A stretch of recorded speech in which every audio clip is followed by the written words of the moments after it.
Alors, quand les deux premiers étages sont faits, il nous faut faire la croix jaune. Pour faire la croix jaune, en fait, quand on arrive à l'étape du jaune, on a 4 possibilités. Le point, le L, la ligne ou carrément la croix déjà toute faite. Pour l'instant, les coins, je m'en occupe pas. On va s'en occuper à l'étape suivante. Donc, c'est toujours le même geste qu'il faut faire pour passer de un à l'autre. Donc, de celui-là à celui-là, de celui-là à lui, puis ensuite à la croix. Ce geste-là, je vais le faire sur un autre. Ce geste-là, c'est de tourner. Il s'agit de tourner en avant, à droite et en haut, les deux dans le sens des aiguilles d'une montre, puis ensuite on défait nos gestes dans le sens contraire, mais pas dans le même ordre. Donc on va le faire avant, droite, en haut, puis on va le défaire droite, en haut, avant.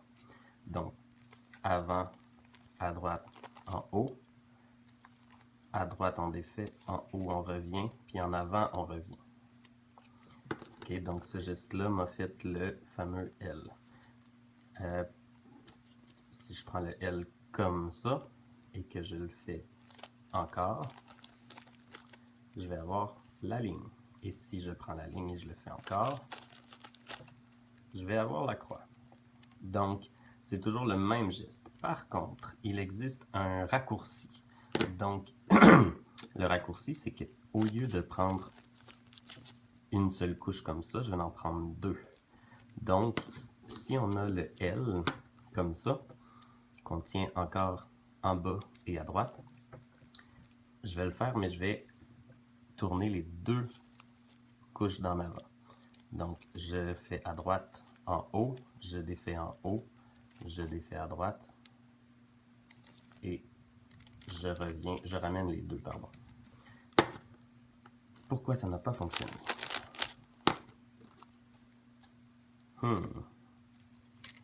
Bon, il y a eu un petit problème. Voilà.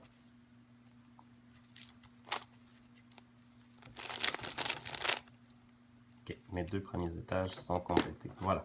Donc, si je prends ça, mais j'y vais avec deux étages. Donc, je reprends en haut, à droite, en haut, et je défais. Je saute une étape. Donc, j'ai passé de celui-là à celui-là. Je ne sais pas si vous avez remarqué, quand on passe de lui vers lui, quand on le fait avec une seule couche en avant, on obtient la ligne verticale. Pour aller de celui-ci à celui-là, il faut que la ligne soit horizontale. Donc, si je prends mon... Donc, si je passe de lui à lui, je vais avoir une ligne verticale et je vais donc être obligé de tourner, donc faire un geste de plus. Donc, si on a seulement le point, c'est beaucoup plus avantageux de le faire en simple une première fois. Et là, on a le L. Et là, on peut le faire avec les deux pour avoir la croix. Un autre petit truc, si vous avez la croix dans ce sens-là et que vous voulez aller très vite, on ne prendra pas le temps de le tourner. On va le garder comme ça, mais là, on va le faire deux fois. Donc, 1, 2, comme ça. Et on va avoir aussi la croix. Donc, c'est une manière de passer du L jusqu'à la croix, si le L est à l'envers complètement.